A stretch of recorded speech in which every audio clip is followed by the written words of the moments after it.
Well, gather around the warehouse, y'all, it's time to load the truck. Doc's Dynasty Hour is rolling in. Tim Karanak's got the look.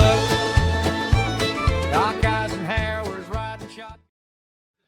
Talking about loading the truck, Doc.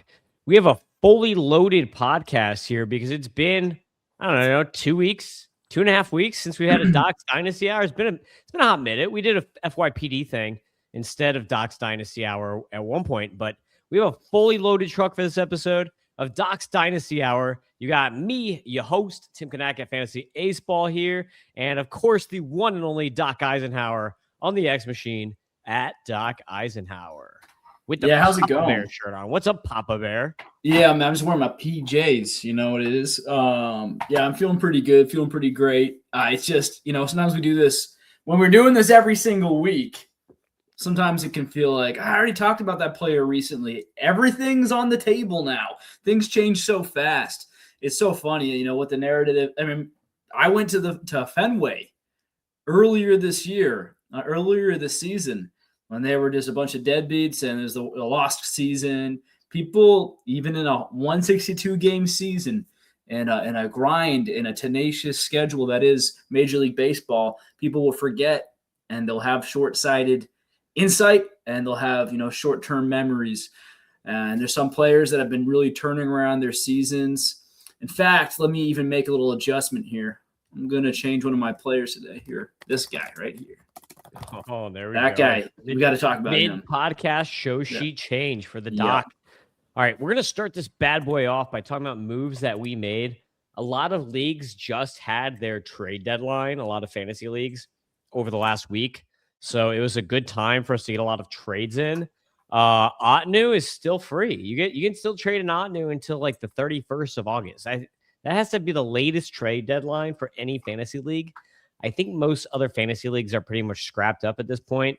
But we'll kind of go back and forth. I have like 5 trades myself to talk about, and then I know you've got a few. So we'll go back and forth instead of stealing the spotlight here for a long period of time. Let's limit ourselves too. Let's do the summary version because we can get into it. Yes, for sure. Yeah, we're sticking to like 1-2 minutes. So in a 20-teamer where I can only keep 7 guys, I traded an 18th round Gunnar Henderson, who's arguably my best keeper. It's either him or JJ Weatherholt were my best keepers. I traded him for a first-round pick, a third-round pick, Kyle Schwarber rental, Tyler Soderstrom rental, Willie Abreu rental, Cade Cavalli rental, Ian Seymour rental, and Blake Snell rental. So a 6-for-1 deal pretty much for a Gunnar Henderson keeper in that league. And definitely me making that trade, I'm going for it. And I was in like 8th place. So I was like kind of on the edge of the playoffs in this league. And then it's funny because I actually asked this guy, I was like, can I, I'd be willing to trade you Gunnar Henderson for like your whole team if you want to do that. Cause I know he wanted a keeper and his team sucked. And he was like, I'm going to try for bigger fish first. And then he came back to me like an hour before the deadline was over. And he's like, do you want to do this? And I'm like, yeah, let's just do it. so made it happen. And basically I went from like a borderline playoff team to probably the best team in the league in one deal. So what do you think about that one? I mean, yeah, it kind of fulfills exactly what you're talking about. There's sometimes you can dream as a buyer on a situation like that. And every league's different. Like it's hard to wrap your head around different depth sizes if all you play is 12 teamers or only 30 teamers. 20 teamers kind of awkward. And of course, whenever there's keepers involved, and then there's there's just the mood of a league, right? In terms of like, I know some leagues they will just never trade a prospect, and other leagues they to completely disrespect them, right? It's you got to find these balances, and some leagues hitting is harder to find than pitching, and vice versa. So regardless, I don't think there's any context needed here. Yeah, from what you just said, you just turned yourself into a real contender. Especially, it looks like Gunner's turning it around, but it doesn't matter. Like your depth here is ready for the championship run, and flags fly forever. Yeah, that's the way I see it. 7-keeper league too. It's like I can always just like find like a Caleb Bonham or something on the free agency wire and keep up or something in a league like that. What was your first trade that you wanted to talk about, Doc? Oh gosh, let's take a look here. So it was the data warehouse, this podcast's home league, I guess if you want to put it that way. I made a few deals I went out there and grabbed Vinny Pasquantino, just took a flyer on him. What I just trade him 1-for-1 for Patrick Forbes? Like, sure, right? Let's see what happens. It's a 30-teamer, so Forbes could be a stud, but that's worth it every time. Right before the week before the deadline, I picked up Trevor Rogers, Wyatt Langford for Tate Southseen. I don't know how to say his name actually. A first-round pick and Andrew Salas. So it's like, again, these are no-brainers for competitive. I'm obviously contending in that league. And then the big one, the big kahuna, was kind of like your deal just now. I traded Ethan Salas and Crute Schoolcraft for Bryce Terang, Hunter Brown, and Max Fried. Our listeners will not care about their salaries. It doesn't really matter. Just think of that as I'm going all in. It's going to be tough to beat this team, I think, although Terang just got hurt right after. Although it's been a roller coaster ride with Terang because first he got a phantom injury. Remember I don't know if y'all heard about this. The manager came out and he's like, yeah, Terang's busted his thumb up. Could be out a while. Oh, wait, that was Churio. Oh, wait, they're both fine. It's like, what? And then the next day, Terang gets hurt for real. I'm like, okay. So anyway, whatever. But yeah, you like those deals? I mean, I know you know those deals because you're in the league. Yeah, I do because from your standpoint, you're in a really good position to buy, and it made a lot of sense. You had a ton of depth because you traded for basically you kept trading back in the initial prospect draft for more and more picks. So you had a lot of depth, and you were able to trade from the depth. Like you probably got Tate Southseen at a really good price in that league, and he had just ballooned up. So sell high while you got him. You have Connor Griffin. I mean, like you have so many guys in that league. Like you've got Connor Griffin in that league. It's like this close to. I was this close to picking up. You got. Yeah, I was this close to picking up JJ Weatherholt for $1, but I was selling the world for him. It would have been worth it, but the guy was smart enough to say no. There was one thing I was going to say too. That's something early on though. I didn't want to trade Ethan Salas. I think he's looking generational again. But Dylan Dingler of all people has made him a little bit more expendable, huh? Like it's crazy how if you get lucky on one thing, all of a sudden you have depth where you didn't think you had it before. Yeah, I'll go to my trades in that league too. I agree with you. So I made 2 trades in that league, and it's kind of funny because we're in another 30-teamer where I couldn't do anything because nobody wanted to trade any prospects, and I'm just like, okay, I guess I'm just keeping my team. I was like trying to sell, but the MLB Data Warehouse League, I had a bunch of injuries right before the trade deadline. And I was like, oh man, Griffin Jacks got hurt. And I had a bunch of dudes all get hurt like right before the trade deadline. And I was in 12th place. And I like texted the Discord, Discord to the Discord thing. And I was like, hey, is this a 12-team playoff league or 8? I can't remember.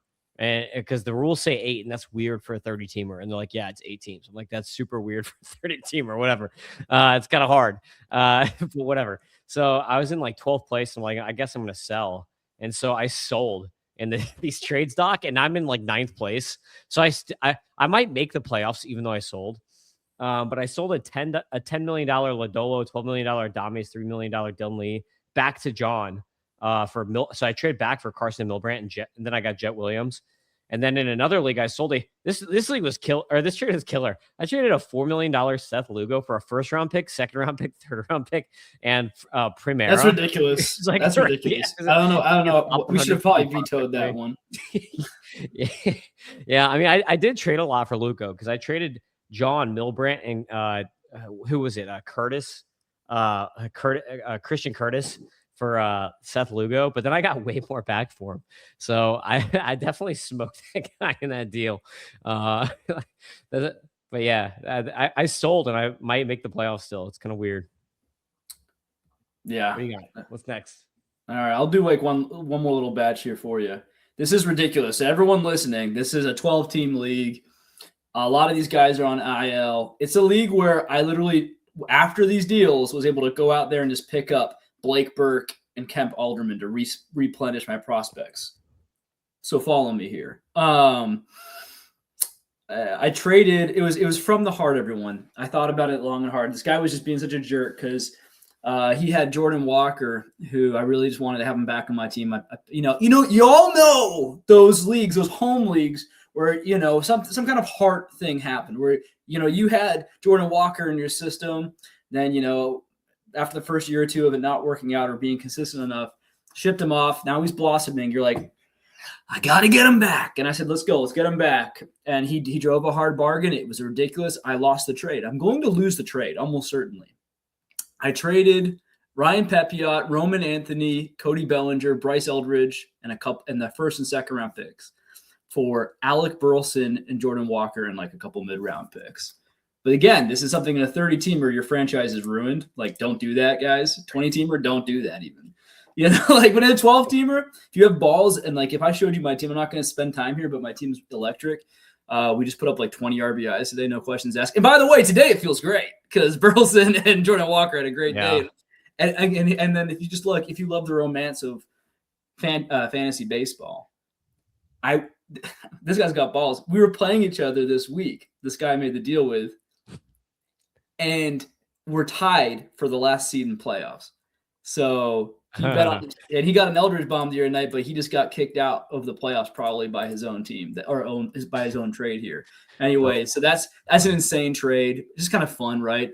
And then I'll just reel off the second one, which was I got Garrett Cole. I traded away Veen, Stowers, Justin Steele, the ghost of Justin Steele, and Christian Scott. So again, this is it's crazy, but go out, guys. If you're in any type of like 10 to 12 team format, and you have an already stacked team, and it's like a Yahoo thing, you got IL. A lot of those guys are IL, right? And here's the thing. So now you're in a spot where you're going to have guys coming off the IL. Some of those names may be coming back, right? And it's an opposite problem of the 30-teamer where you're just begging for anyone who's useful. This is like you can have sticky situations where you have too much talent. You don't want anything mid-range. You want only elite studs. Yes, Christian Scott's probably going to be great. You know, Veen looks so promising. Stowers, I love him. But if you can get Garrett Cole is immediately not ever going to be cut. He's never going to not make your team until he retires, basically. Until he goes on like maybe a Verlander Scherzer tail spin. Yeah, Christian Yelich. I'm like ready to cut Christian Yelich at a 20-team. Might be that time. Yeah, he's been bad. A trade I made. I'll skip one. This is one that I made in the Scott White Dynasty League, though. So I actually traded with Raymond Atherton and I co-manage a team in the Scott White Dynasty League. And we actually traded Scott White. So we were in like 10th place. And this is another one where it's like 24 teams and only like 8 teams make the playoffs or something like that. We're like 9th or 10th place.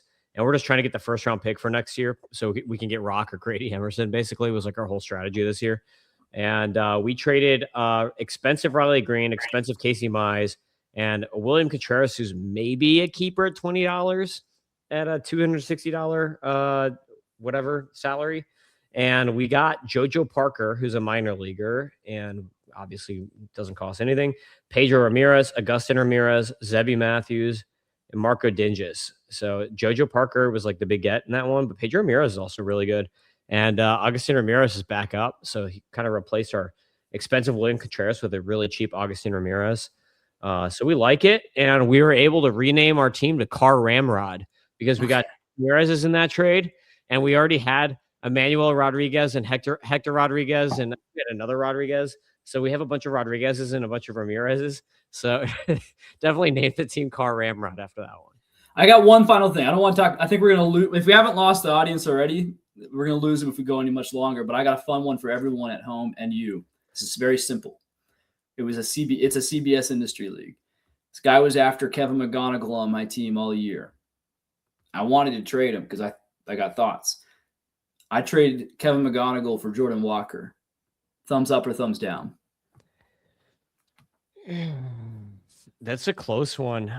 I feel like it kind of depends on team need. You know what I mean? I feel like if you need power, then you go Jordan Walker because he's still probably only 1 year older than McGonigal or 2 years older than McGonigal. I mean, like Jordan Walker's still young. He's like 25 and he is not 25. So it's like, yeah, he's not even 25. So it's like, I feel like it's more based on team need. If you need a middle infielder and you need batting average and stuff, then you go McGonigal. But if you need power, then you go Jordan Walker. It's like that's the way I see that one. It seems like Jordan Walker is going to steal more bases and hit a lot more home runs and not have horrendous ratios. So it's like how much more? Like McGonigal in his prime is probably going to go like 300, 400 yearly. Like and just because of that, he'll have great counting stats. But Walker's faster. Walker's stronger, and he's probably going to be looking like he's hitting 270 to 280 or more in average. And that power is going to just command walks, right? So it's like 350 plus OBP maybe. He's not in his peak yet. Theoretically, he's not in his prime. It's like a 40 home run walk in here, right? I don't know, dude. 40-20. Like we could be talking about 40-20 Jordan Walker here. I feel like if position doesn't matter, I'd probably lean Walker. But if like you really need a middle infield can suck sometimes, especially like so. Yeah, that's fair. I get it if you need the position. Oh yeah, I'm not like ripping. I don't think I necessarily stole the deal. I just think it's really interesting. I think it's it is. It's like very even. Call up corner. So we got 4 call-ups we're going to talk about in this one. Number 1, Joshua Baez. So Joshua Baez debuted yesterday, 3 home runs in his first 3 at-bats. As a Cardinals fan, I was watching the whole thing live. I loved it. And it's kind of weird. Like the first at-bat, I was watching him with my 6-year-old son. And I was like, he's going to home run. And that's like half joking. And then he did like first pitch. I'm like, oh, not beautiful. Called it. And then the second one, I was like, he's hitting another home run. I just feel it. He did it. And then the third one, I was like, there's no way he's going to hit another one that he did. I'm like, this is crazy. I did not even know he was the first until after it happened when Chip said it. But he's the first player in MLB history to have 3 home runs to start his career in 3 at-bats, which is just absolutely amazing. So Joshua Baez, of course, today 0 for 5 with 3 strikeouts. But that's Joshua Baez. That's what you're going to get from him. You're going to get a lot of power. You're going to get a lot of strikeouts. When he actually gets base hits, he's going to steal bags, but a lot of fly balls for Joshua Baez. Yeah, no, guy's going to be a lot of fun. I watched him today, and there was at least one bad call. I mean, obviously 0 for 5 is 0 for 5, but, one of them was clearly a ball, and if they weren't up, I think it was 11-2 at the time. You could see he had his hand like up here. I think he was thinking about challenging it. Then he's like, I'm a kid. In my second game, we're up 11-2. I think I'll hold it this time. But he would have won that challenge. But anyway, yeah, it'll be a lot of fun. Guy's a stud. It's almost when these kind of things happen, I almost don't want to talk about them anymore. Like it's like with Jack. Everybody else is talking about it. Yeah, like Jack Caglione. Like I had him in my top 3 today, and I just took him out for someone else last second because it's like we know, right? Like he's on a hot streak and we've been waiting on it for a while. It's still a good story for both these guys. I mean, the thing about Joshua Baez that no one's really mentioning is like his roller coaster ride. He was catching a lot of hype. I don't remember how long ago it was now. Maybe 2 or 3 years. 5 years ago. Okay. He was a 2nd round pick like 5 years ago, and it was really good when he first started. Yeah, well, he was like good like 3 years ago or something like that. And then he had a really down season with something like a 40% strikeout rate a couple of years back. And then last year was his big redemption year. And I started taking notice then, and I was like, okay, this is someone to look out for. And I can't believe it in our one league, man. Still can't believe it. Martin Sokolsky, man, I'll never forgive you for it. He said that everyone on my team's available other than Joshua Baez. Don't even bother making a trade offer. I'm like, I have lots of ammo. I'm like, oh, okay, but I don't want to waste time, right? I hate wasting time. He trades him away like 10 minutes later to someone else. Yeah. And now he's on your team. I traded for him. I'm never getting him back. No, I've got Joshua Baez in I'm in like 10 leagues and I've got him in like 6 leagues. Well, when he goes to that, slump for 3 months or something like that at some point in his career, when he goes to Jordan Walker land, I'll come calling. How's that sound? No, I can't do it now because you offered me Jordan Walker at that league for like nothing and I didn't take it. I was not a believer. So I cannot do that to myself.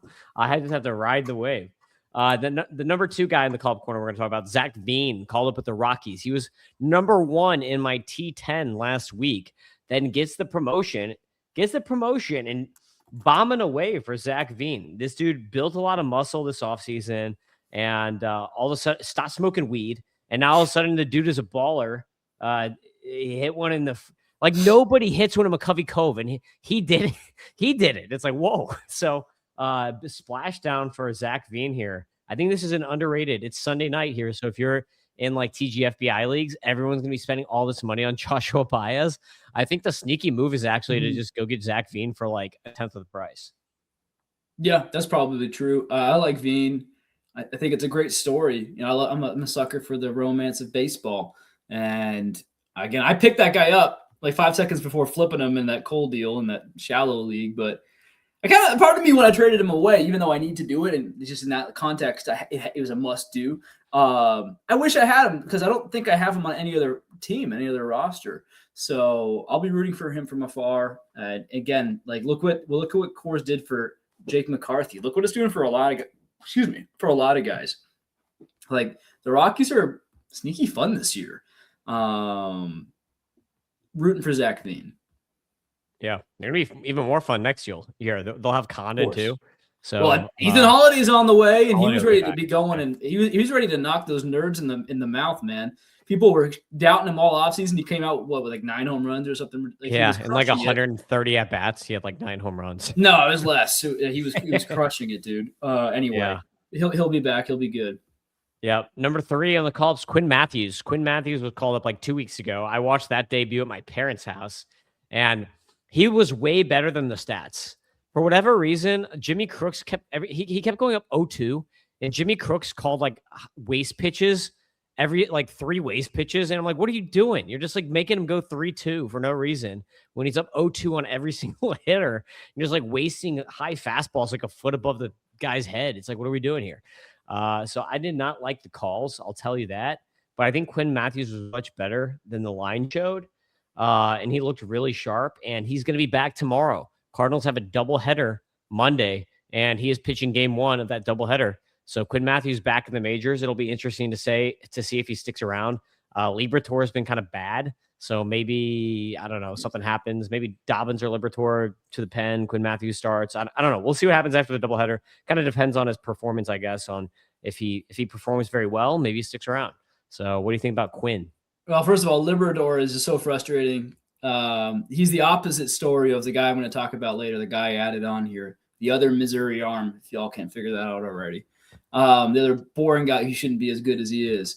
Liberator, he's been friggin' up and down, though. Like, he's actually been striking out way more people this year, and he keeps, like, having a good game, having a bad game. I have no idea who he is. It's almost impossible to predict what he's going to do out there. It's scary in fantasy. It's terrifying, to be honest, right now.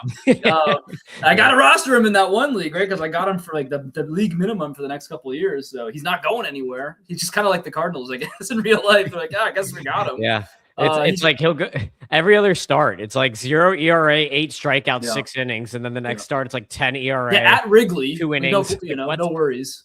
Yeah. Anyway, he's. I guess we needed a new Miles Michaelis. With his career looking to be over. Welcome to the show, Liberatore. No, I like Quinn Matthews. Got him everywhere, dude. I think the league's recognizing this. Like Jeff Passan, we're not even pasing about pitching, but Jeff Passan went out there and said, "Hey, they got Ivan Herrera, they got Weatherholt, they got Walker Burleson, they got all like the Baez." The Cardinals are looking very fun. That's not a biased thing to say. Again, I'm not like a diehard. I like the team. But it's kind of cool to look around and see. Scooble, man. They literally have no contracts. Mm-hmm. They traded every contract. So after the season's over, it's ARB guys and pre-ARB only. So it's like they have so much money they can spend. Just go get Scooble, and then you're a World Series contender if you get Scooble on that team. It's looking pretty fun. But yeah, looking forward to what Quinn Matthews does. We have not seen the last of him in the show as long as health remains. This year, I mean. Obviously. Yeah. Number 4, Max Clark, your boy, has come up since our last podcast. So give us your call here on Max Clark. He's looking really good so far. Actually, he's not looking that good. He's looking okay. He's looking up and down, right? Like he's a 21-year-old kid. He's super young. He hasn't stolen any bases yet, which is annoying. Like the team's not going anywhere this year. Let him run. I don't know what's going on here. But what you are seeing so far is mature patience, right? He's taken walks. He got that home run off his back early on. He needs to pop another one. It'll be great. But this is a guy who he's going to be hit over power for the first little while. I think that home run might have got people thinking something different. He's not going to be Josh Baez. This could be a guy where it's kind of like, it's funny because I think he's a little older than McGonigal, or they're roughly around the same age. I don't know. But McGonigal and him have similar-ish profiles. I actually think Clark has better long-term upside, but the problem with it, until you start reaching that level of success in the big leagues, you can be really boring. Like when McGonigal's slumping this year, he's really, really boring, right? And so, yeah, I mean, Caleb Durbin he's not the same type of player as these people, but these Antonaccis, like when they slump, it feels worse because basically when they're sailing, when they're sky high, they're just a really steady, like elitely steady presence. I think I'm doing a terrible job explaining this, but I wouldn't be surprised if we have a little bit of a boring, slow, maybe Jackson Holiday-esque kind of rise for Max Clark. Hopefully not as many pitfalls. He's better than that. He's got Jackson Holiday's having a quietly great year though. He's like he got thrown into the big leagues way too soon, obviously, in hindsight. He's got like a 350 OBP this year. He's looking pretty good. Yeah, Max Clark has a 93 zone contact rate right now in the majors. Yeah, and okay. Yeah, and an 85% contact rate in general. So he's doing really well as far as hit tool. I'm trying to calm people down though, because I think everyone was super excited, and I'm not just imagining this. I'm looking at his roster rate on Yahoo. It's plummeting. Everyone's cutting him for Joshua Baez. Yeah, it's not advisable in my opinion. He needs to swing a little bit more maybe, but like he is actually chasing more than average. So I think he's trying to be aggressive. Like his zone swing rate is actually decent, 67%. So like he's chasing a little more than average, and maybe he needs to be a little more aggressive in zone. I think it's just a matter of like figuring it out. What pitches are coming. He's still only at 54 at bats. So he's got, another, like John always says, first 100 bats of every rookie pretty much sucks. So We'll see. Once he's got 46 more at bats to go through before we actually see him start being good, according to John. So that's Max Clark. Let's get to the 3 Caballeros, Doc. Yeah. So do I have to do music for that? What do I do for that? You're supposed to go yeehaw, man. Yeehaw! There we go. All right. Who's number 1? It's been too long. I don't know who's number 1. I was looking up trying to make it add another league. It's funny that you see, that I got Esmeralyn Valdez.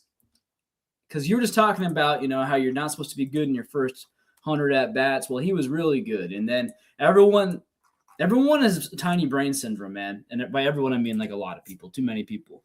Again, he's 22 years old. And I've seen so many comments, so many X posts saying, the league figured him out. It's over. It's done. I'm like, what are you guys talking about? Like, he had 14 home runs in a small period of time. But again, you look at his minor league track record, he wasn't always a hack and slash 40% strikeout rate. There wasn't an incredible amount of risk. There was some risk for sure, but an incredibly high walk rate. And I'm like, well, worst case scenario, maybe it'll take some time to get there. But look at Kyle Stowers, who had a really sketchy profile, like a way sketchier profile, actually. But he's making it work. And I think Valdez has shown that, yeah, his ceiling is absurd. So, again, if you're in any dynasty league of any type, including 12-teamers, you don't let this guy go. If OBP is a category, and if OBP is the only ratio category, if it's not average, OPS, he'll punch up pretty well. He'll be great in that too. But OBP as a category, even during his slump, he was taking walks. So he's been like doing like, he's got a 370 to 380 OBP right now, I believe, after today. Because even during the slump, he was taking walks. But at the end of the day, though, you do want him hitting the baseball, right? That is a concern. So I'm not going to completely brush that off.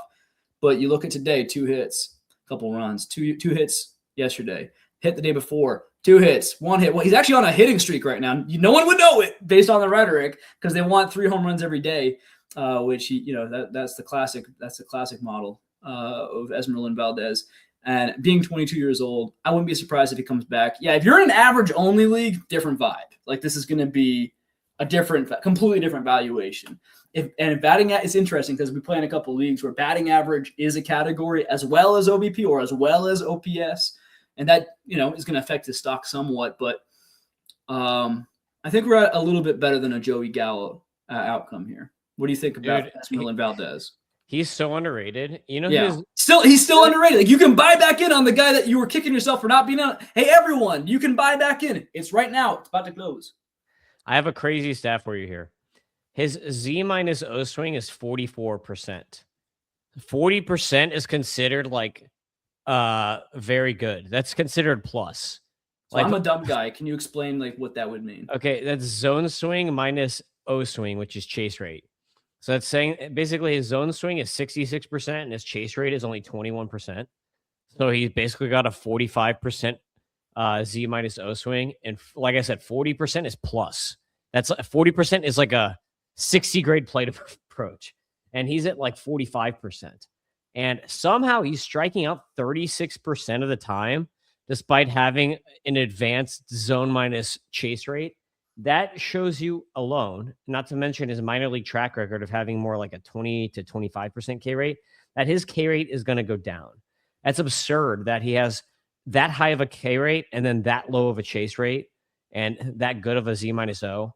So he's going to positively regress big time as far as strikeouts. He's just getting, basically it means that he's getting rookied. Umpires are calling him out on a bunch of called strikes that are BS because he's a rookie. That's what's happening. So do you see a little bit of Murakami in the profile?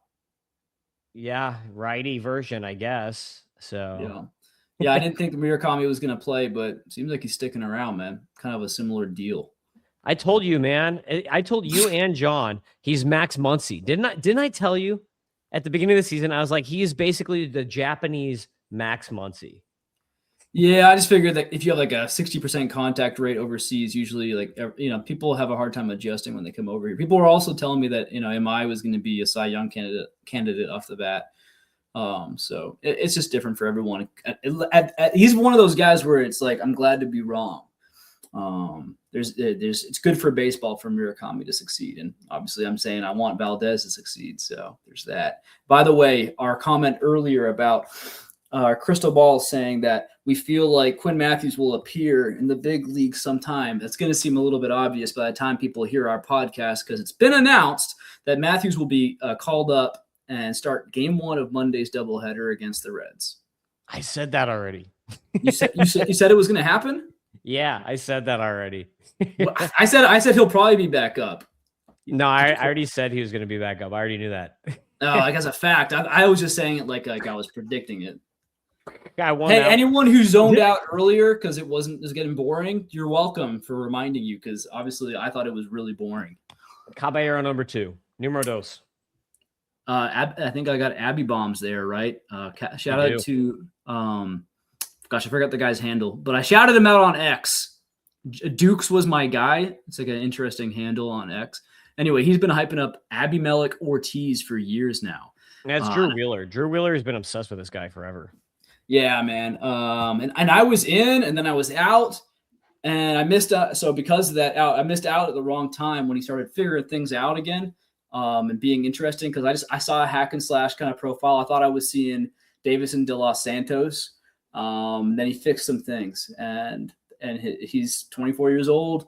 He's got a fun little build, little but chunky build, not too little, 5'10". It's like a nice fine size, and he's a beast. I got him in that 12 team, that Yahoo League, off waivers or free agency the other day. So you can there's a chance you can still go out and get him. Actually, I remember I looked; it was at 1 or 2% a couple days ago. His roster percentage on Yahoo. Yeah, okay, it's shot up now, but it's still at 14%. Not enough. He's going to keep hitting bombs the rest of the season and for the rest of his career if he can just keep those ratios friendly enough. What do you think? You think there's staying power? You think that he's going to get the ABs? Because obviously the power is there. Do you think he's going to be able to stick around in the show? No, I have never liked him. I've always compared him since everyone was – a lot of people really liked him like 4 years ago. But I've always said this guy's basically Daniel Vogelbach 2.0. He is going to be a platoon guy. He's not that chunky, everyone. Just so he is so bad against lefties. Look at this slash against lefties. 138, 167, 345. He's not going to see a single lefty in his entire MLB. 57% contact rate. He's not going to see a single lefty in his. But there's leagues where you want that, right? Like where that's good. That's what I'm saying. He's if you're in a daily league, okay, or if you're like a daily streamer, like this is John's favorite type of thing, because John does like daily DFS crap, whatever. Like if you're doing DFS, like Abimelech Ortiz against bad righties like all day long. but yeah, I don't know. Like if you're in like a 12 teamer, just forget this guy exists. If you're in a 20 teamer or even a 15 teamer, it's sketch. If you're a 12 teamer, ride it out, brother. Ride it out. What are you talking about? He's crushing baseballs right now. Yeah, I get. If you're only in daily leagues, you don't want this guy in a weekly leagues. You only play like 3 or 4 times a week, because he's awful against lefties. I mean, But they're I guess putting- he has a purpose. He's a player. He's going to be in the league. He's going to be a nice player, corner infield bench guy, Dan Vogelbach 2.0. Vogelbach had a nice career, man. He's fine. I think it's a little too rough. Think there's time, and he's going to hit 20 to 30 home runs every year as long as he can get the playing time to be a strong side platoon bat. But you didn't like Murakami, and you like him.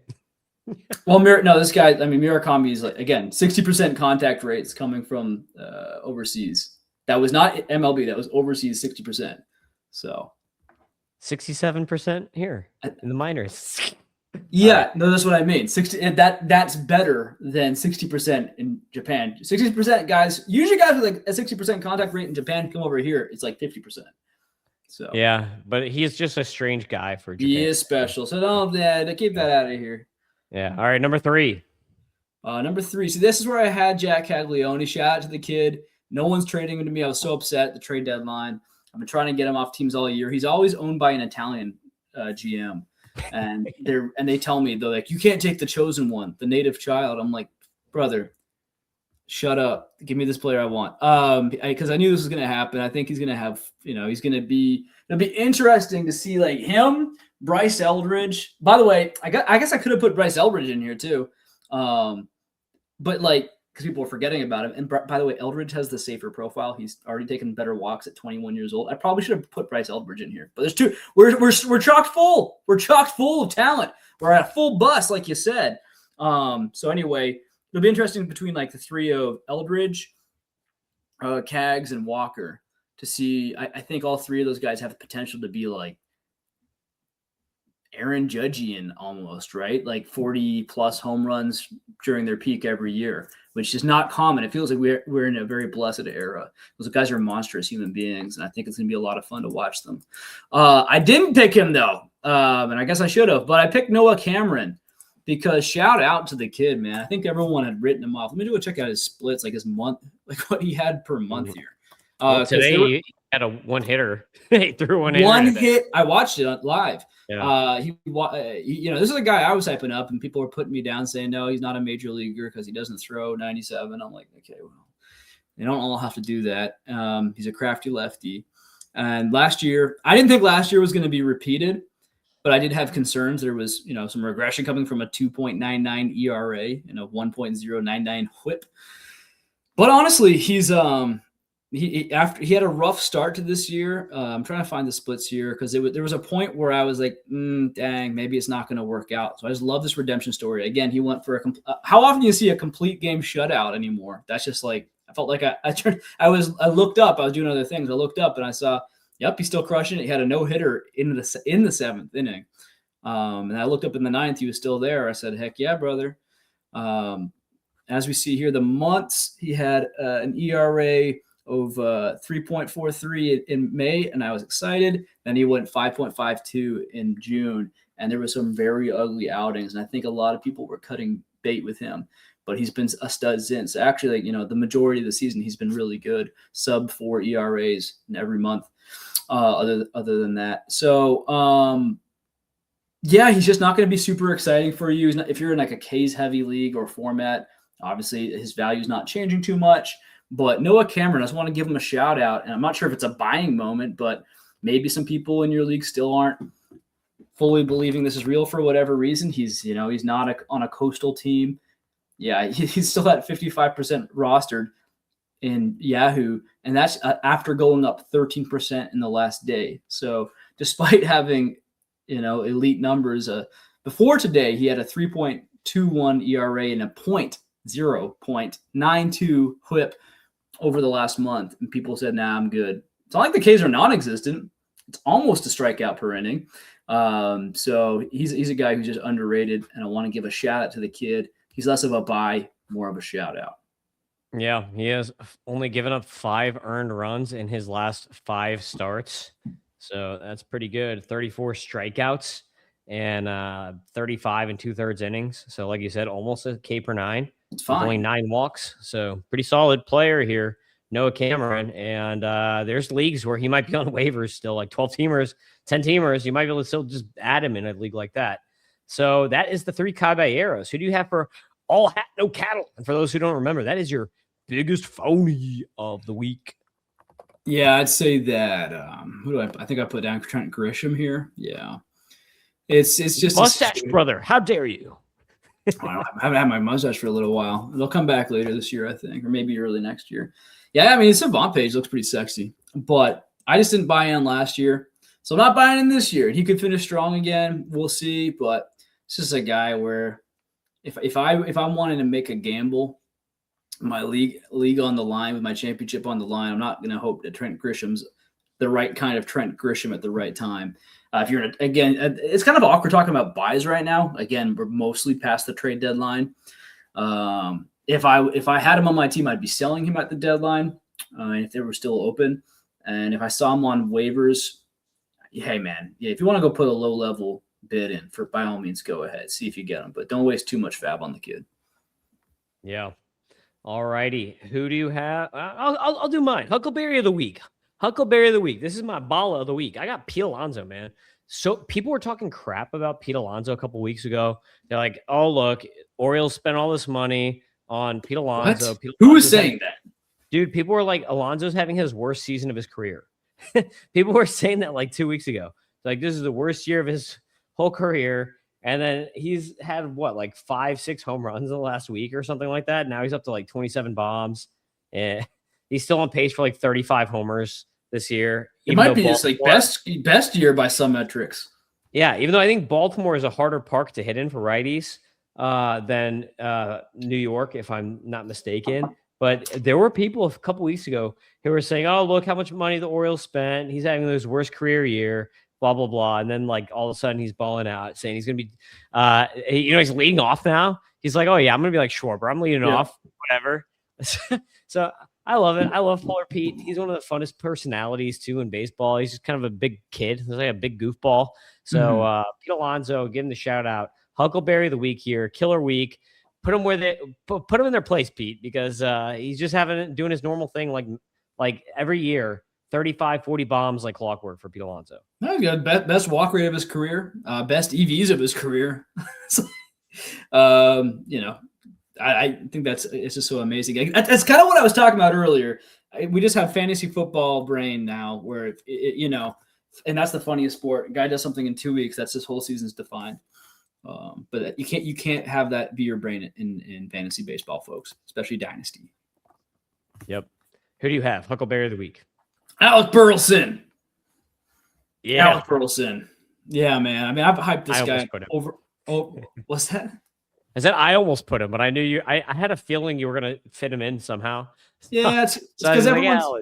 Well, he's probably just going to keep being underrated. Like, look at who's on the team, right? Yeah, Weatherholt's in a slump right now, so people aren't real. Well, not even in a slump, but he's just like not super interesting at the moment. So they're kind of looking away from him. But now they're obviously looking to Jordan Walker and really looking to Josh Baez. There's just so many of these interesting brand new faces or brand new breakouts. Whereas Burleson's just been a steady presence. He's a silver slugger. I don't know if everyone forgot that, but he's a steady presence who's going to finish one of his seasons probably at a 300 batting average or higher. And again, I don't know if everyone tracked this, but a few years ago, his problem was he wasn't really taking walks. Well, now he does. He's got a 355 OBP. So he's like a well-rounded guy. And then they also thought, well, maybe his power is not really there.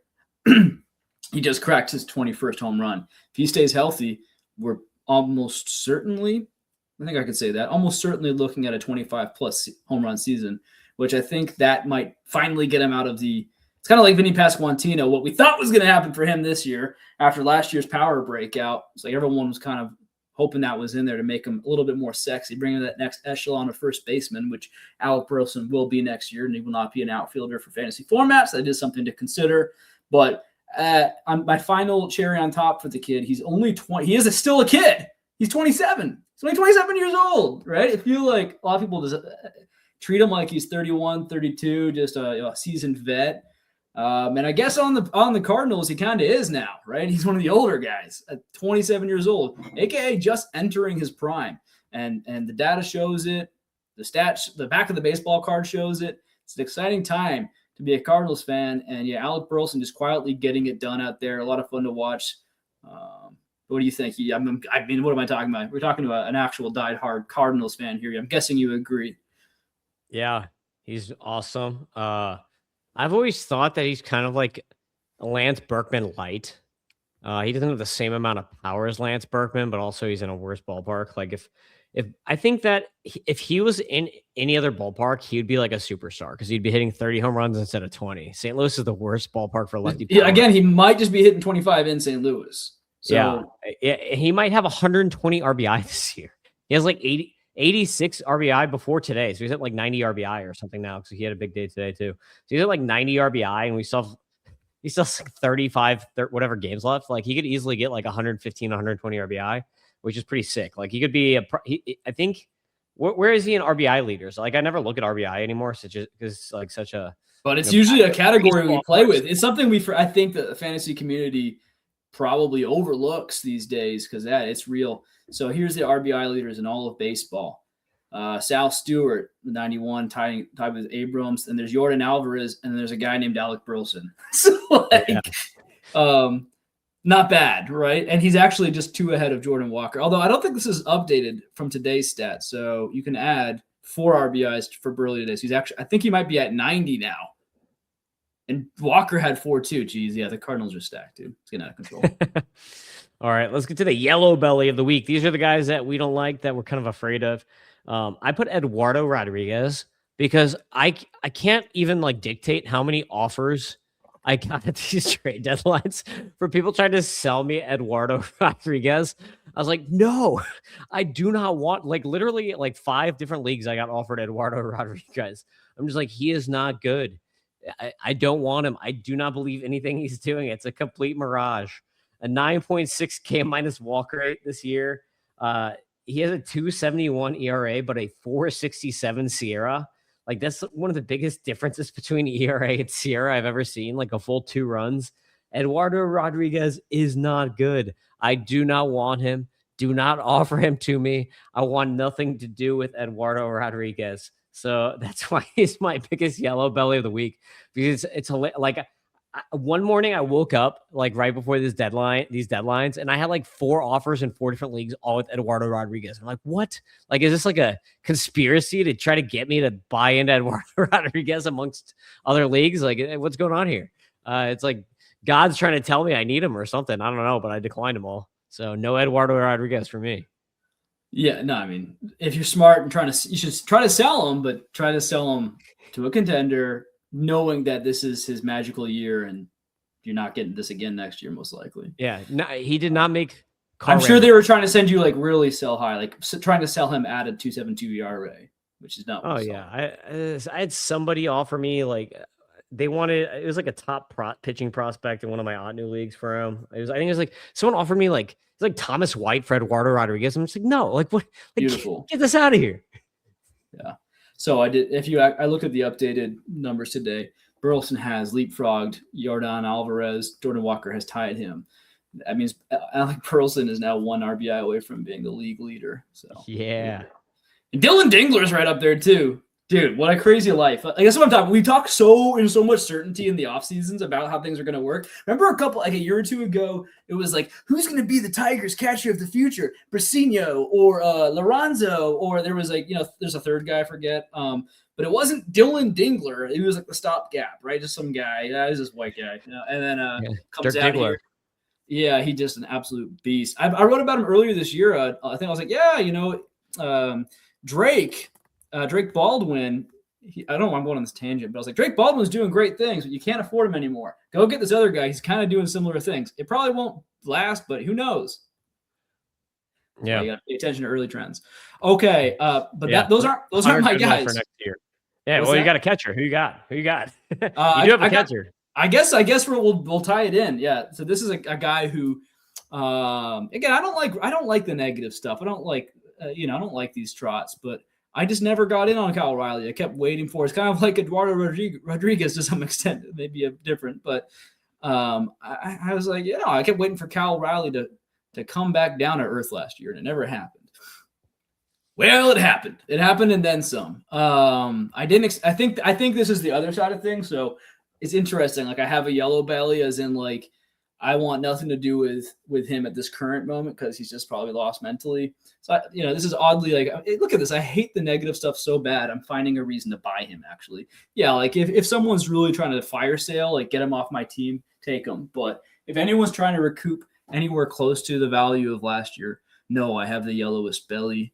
I do like that, his walk rate's still pretty high. I'm trying to look at 2024 here.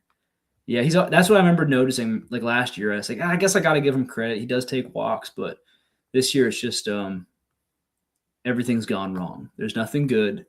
Gosh, it's just not a good time. Man, 199 BABIP. That's like ridiculous. Well, he's in the first percentile of squaring up the ball. Do you think there's gonna be buying opportunities from next year? Do you think everyone's gonna just be fully down on him and like out, or do you think that people are gonna be like, it's gonna be buy low? Let's see what the normies are doing. Let's see what the normies are doing on Yahoo. That's actually good to pay attention to Yahoo. So no, they're not out yet. He's still 87% rostered, but 5% in the last day negative. There's a lot of people that are just like, I'm already in on him. I'm stuck with him. I'm just really curious, like in the TGFBI, NFBC realm, kind of like where he's going to be at next year value wise. It'll be interesting to see if I'll be on because I don't even know where I'm going to be. I don't know if the value is going to be so low that I'm just going to be like, okay, I'll take Cal Raleigh for a catch or two, sure. Or if it's going to be like everyone's going to be like, oh, it was a aberration. He's going to be back to being Cal Raleigh 30 homer whatever guy, and people are going to be like up on him. So I'll just be kind of curious to where people are because that's going to depend on where I'm at on rebuying him next year. Yep. All right, we have the Mexican standoff. Should I do this? Do it.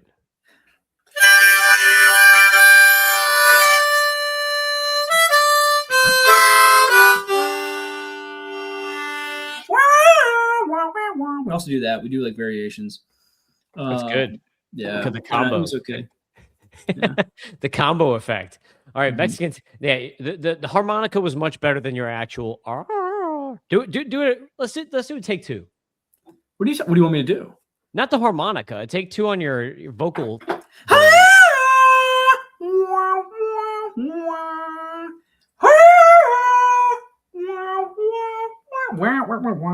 do that. I don't want to take up too much time here. Yeah. All right. What do you got? I'm trying to make this one hard for you. I actually changed it just now because I know how much you like Max Clark. So Mexican standoff here. You're picking one of these guys in a dynasty league forever. Fernando Tatis Jr., Max Clark, or Joshua the King, Barry Bonds 2.0 Baez. I hate this. Who did you have before Max Clark?